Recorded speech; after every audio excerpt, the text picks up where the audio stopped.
Hello guys, and welcome to this video in which we are going to play a quick game of the cat distribution system.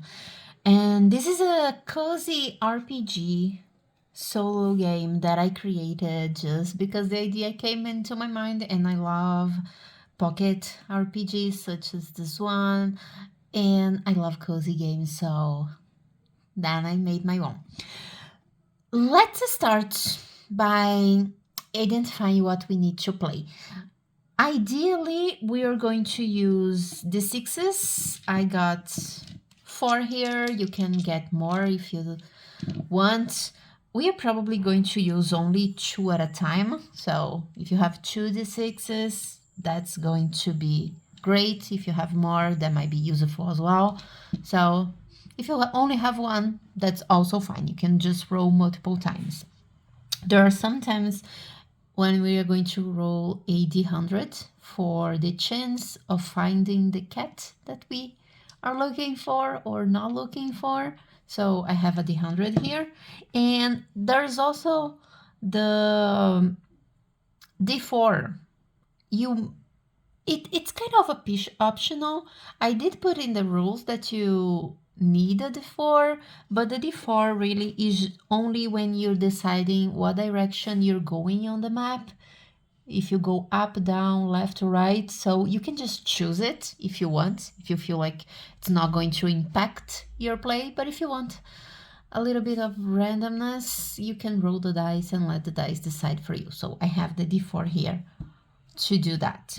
Okay, and of course you need the little pocket mod of the game, which you can find on itch.io, and I'm going to leave the link below for you. Okay, so let's do this. I'm going to put my dice to the side a little bit, and to start we have to create our character. I did add a small character sheet here that's going to account for both your character and the cat that you eventually find.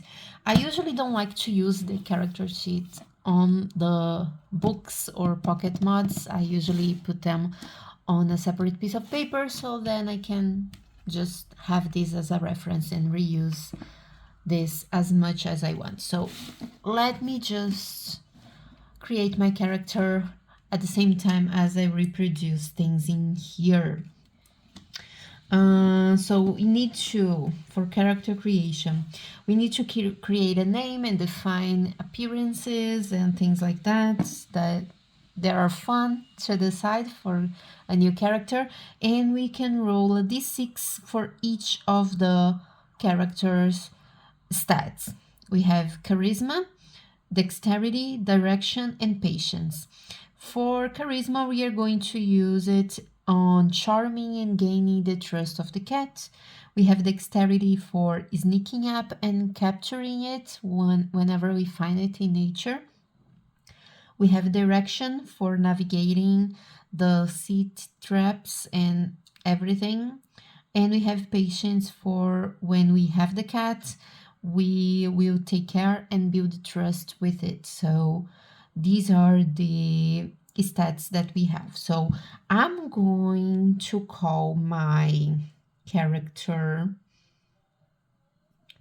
Lola. And just for the sake of this game, I'm not going to define physical characteristics. I'm just going to say that she has pink hair and brown eyes. I'm not going to draw her now, just so that we can move on with the game.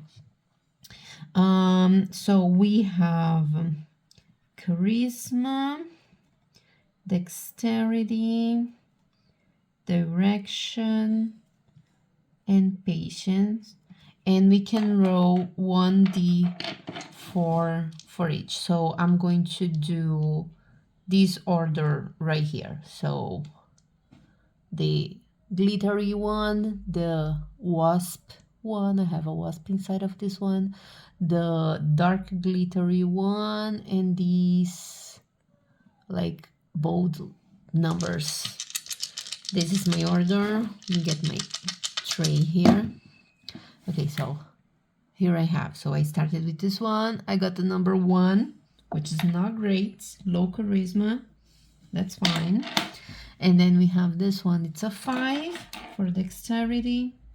Direction, we got a 6 and a 4 for patience. Okay, great. Nice. We also have to roll for the transportation, the means of transportation that my character has. So I'm getting 1d6 and I got a 3. So it's a motorcycle, which gives me a -1 for patience. So instead of 4, I go down to 3. And my transportation is a motorcycle, just so that I know. And on my inventory, I can have items to help me creatively. When I come in contact with the cat, I can use one of these items to help me maybe charm the cat or capture the cat. If I manage to use that item in a creative way or incorporate it into my plan during the capturing and charming and sneaking up to get the cat, I can put a +1 to a stat of my choice depending on what I'm doing. So I am going to roll for these items, and I usually like to do 2 or 3 items. So I'm going to roll for, what do you say, 2 or 3? Let's do two items at this point. So I have 45. I'm going to do clear and dark dice. You see, clear and dark. This is my order. So 45 is a hat. So I'm going to put here an inventory. I have a hat. Actually, if I look here, yeah, I planned on 3 items for the inventory. So let's do 3. Let's do 3 since I had planned for 3. So 22. Can you see it? Yes, 22. It's a pocket knife. So pocket knife. Great. And last one is a 6 on the clear dice and a 5 on the dark dice. So 65 is a watch. Okay, so I have a watch as well. So these are my items. Maybe they come in hand, maybe not. We will see. Okay, so then we start exploring, and if eventually we find a cat, we can roll to see what are the characteristics of that cat. I even gave a little bit of space here for drawing, which I'm not going to do now just because of the length of this video, but you can totally do that, and I would totally do that if I had more time in here. Okay, so for life and exploration, we have here, we can roll 2d6 to determine the place and the activity that we are doing, and I put those 2 tables here for better role play. So you know, for example, that you went to a shop and that you were just running errands, so you can role play what would happen on that scenario. And we have on both of them, we have percentages. So I have 5% here, and running errands is a -6%, which is going to give us a -1% chance of finding a cat. So I probably not finding a cat in a shop while running errands. So that was just one example. So, and the D4 is here for building the map, which I'm going to do on this other page here. So let's start building the map. So the first point of the map that I tell on the instructions is going to be my house, the house of my character. So I just draw a little tiny house in here. And from here, we can go up, down, left or right. That's why I chose to use a D4. You can just say, oh, I'm going to the right or to the left or up or down. You don't need to use the D4. I just like to put randomness into my games. So let's see, where are we going? So we are going to follow this little table in here. And I got a 4. Can you see? It's a 4. 4. And 4 is going to the left. So we come in here and we find a place. So what place is it? We can use 2d6s to do that. Let me get 2 different color d6s so it's easier. So my order is clear and dark. So it's a 6 and a 2. So 6 and a 2 are 8. And I'm going to a restaurant. And what am I doing in the restaurant is in the activities table. I got a 1 and a 3. So 1 and a 3 is 4. I'm running some errands. So maybe I'm buying some takeout for the day. Or I'm going to a fast food restaurant and getting something for like the next few meals. Who knows? So in this moment here is where I would put my role play on how my character gets out of the house and goes to the restaurant, what errands is she running there, and all of those things, which I'm not going to do in the video because it's already going to be long enough with the explanation of how the game works. But that's basically how I would play out in that situation. But see here, we have for the restaurant 15% and running errands is -6%. So that would give me a 9% chance of finding a cat. And that's when I roll my D100 to see if I get that percentage or less. If I do, I find the cat. If I don't, I just keep moving on the map. I got actually a 26, which is higher, so I don't find a cat there. So I would then role play a little bit more what happens when I'm running the errands and all that. And then we can move on to the next part. I usually put numbers in my map and then I make a little legend to tell what place is which. So place number 1 was a restaurant, so that I know what is going on. Now let's decide what direction we go from here. I got a 3 on my D4, so we are going to the right, which means we're going back home, or the area where our home is.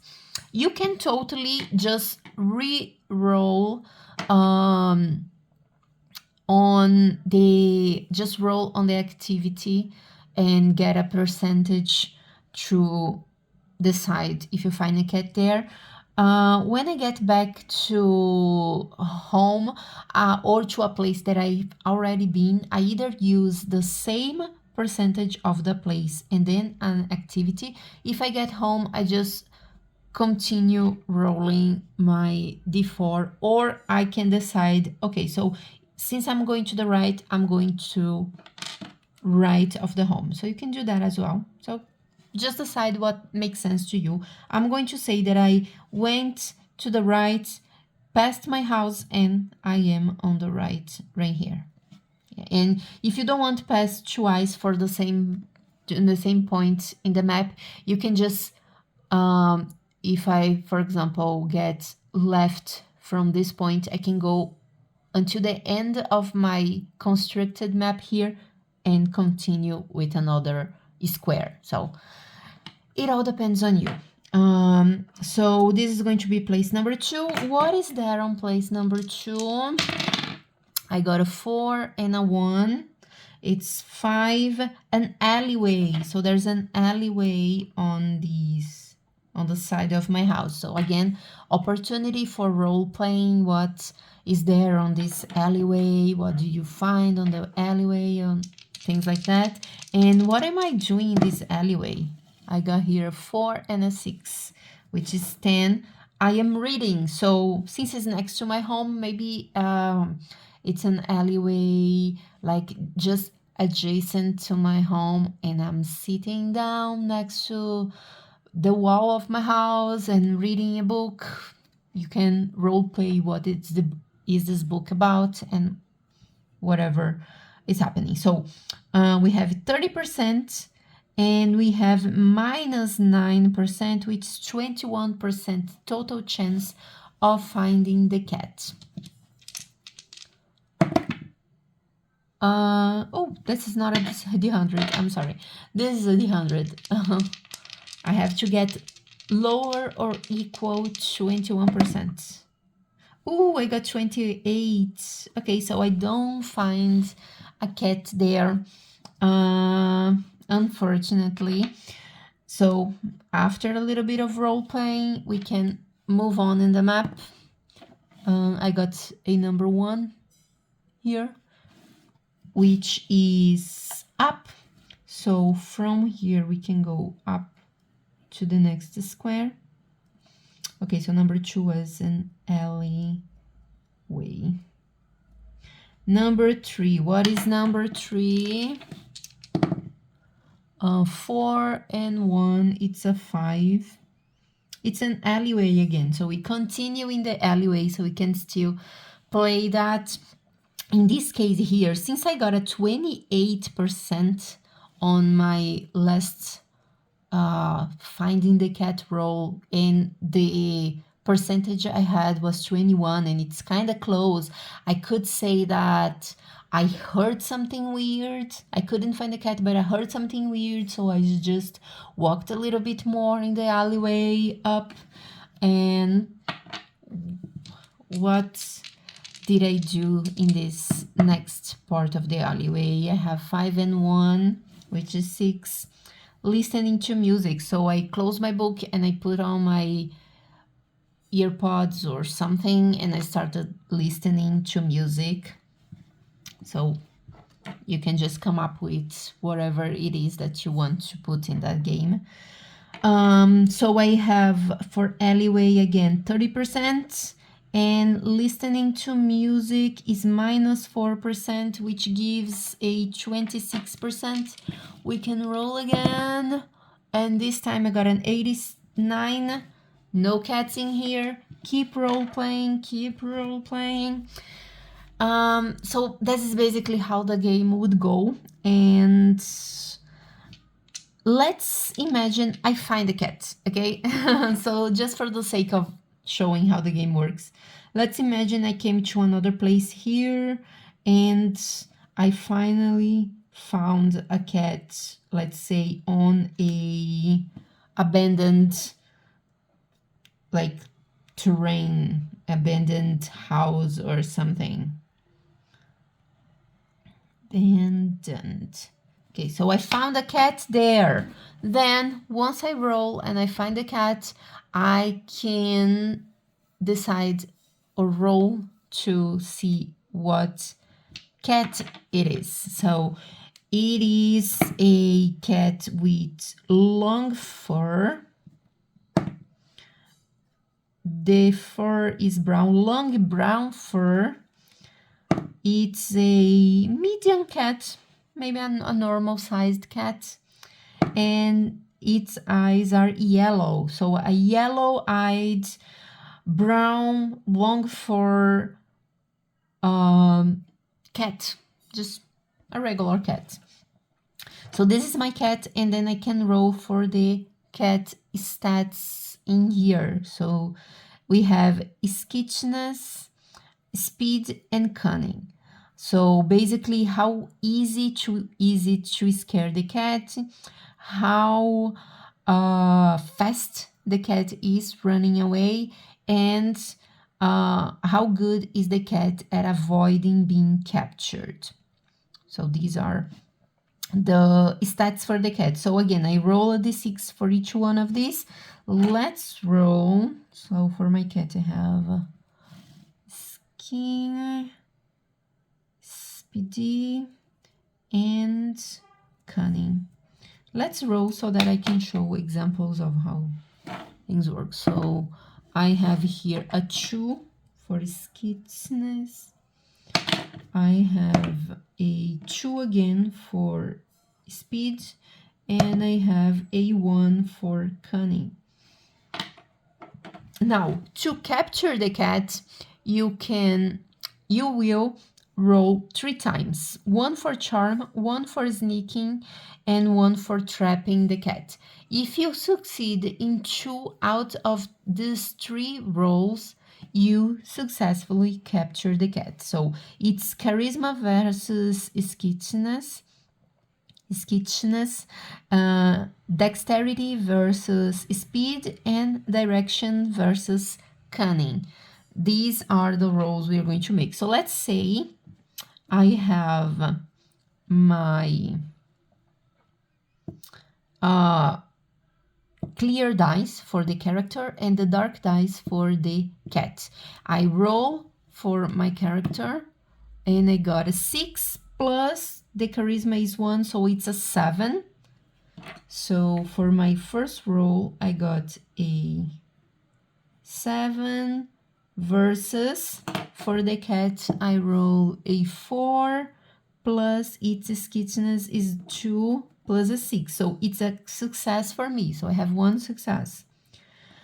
On number 2, I roll my dexterity is 5 plus 5, it's a 10 versus the cat's speed. It's a 4 plus a 2, it's a 6, so it's another victory. So I already captured the cat, but you can still roll and include this into your role play. So how did you charm the cat? How did you sneak up behind the cat to get it after having gotten close to it? And how did you trap the cat in the end if nothing else worked? Okay, so this is basically it. And once you do that, you have the cat, you have to take the cat home and make the cat trust you. So that's why we have the trust meter here. And once you feel the trust meter, the cat trusts you and it's yours. So let me just reproduce it here. So I have 0, 1, 2, 3, 4, 5, 6, 7, 8, 9, and it finishes at 10, or it can go below 0. If you capture the cat, you already are at the 1. So you can mark the 1 there.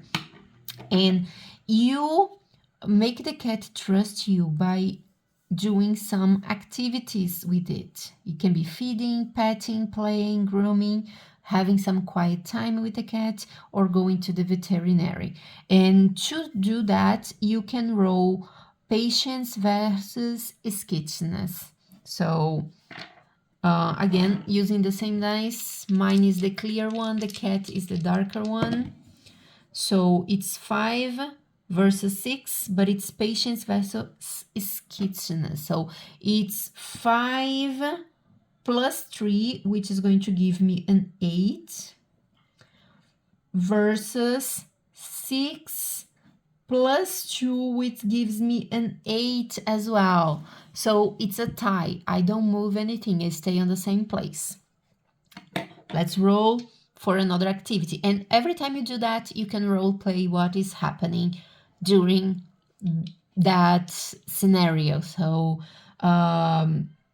I rolled patience versus skittishness, but I didn't roll the activity. So let's say number 5, quiet time. So you were on some quiet time with the cat and there was a tie. How does that work on a role-playing scenario? What happened there? Okay, so that's basically how I would do that. Let's try it again. So same thing. I have a 3 for me and a 5 for the cat. So it's 3 plus 3, which is going to be a 6, versus a 5 plus 2 for the cat, which is a 7. So the cat wins, which means I go down 1 point in the trust meter. So I am at 0 now. If I go below 0, the cat just runs away, it escapes, and I lost the game. If I get to the 10, I get the cat to trust me, and it becomes my new pet friend, my new cat friend. Let's try a few more rolls. So again, what am I doing with my cat now? I am number 2, petting the cat. So this for role play. How do you approach the cat to pet it?